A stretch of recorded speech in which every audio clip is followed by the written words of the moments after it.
Sme v období, kedy treba prestať o zmene len čítať, ale treba si ju dovoliť vedome žiť. Nie silou, ale vedomím, každodennými malými krokmi, ktoré nás privedú naspäť k sebe. Práve z tohto dôvodu som zlacnila 2 obľúbené transformačné programy. Prvý je 21 dní k lepšiemu životu. Čo to znamená? 21 videí, 21 tém, 21 krokov naspäť k sebe, k novému spôsobu cítenia a bytia. Dotýkame sa tam tém ako sebaláska, hranice, odpustenie, stres, vzťahy či hojnosť.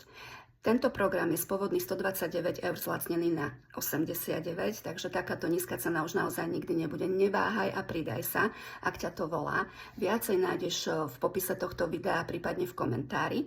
A ďalší program, ktorý som zlacnila, je program Vedomé vzťahy, ktorý je pre každého, kto chce už žiť vo vedomom vzťahu a chce hlavne tie vzťahy tvoriť vedomejšie.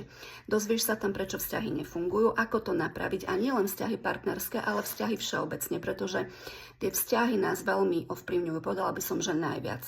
Obidva tieto programy nie sú len teória, ale žitá prax, pretože sú plné praktických cvičení, ktoré keď začneš aplikovať vo svojom živote, tak sa tvoj život začne meniť.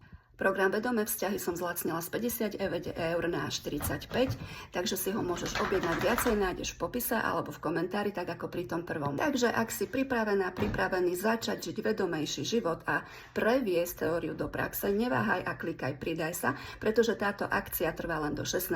novembra. To, čo za mňou vidíš, je náš Havko. A nerobíš to preto, že ti niečo chýba, ale preto, že dozrel čas spomenúť si, kto naozaj si. Takže všetky informácie nájdeš v komentári alebo napíš zľava a ja ti informácie pošlem.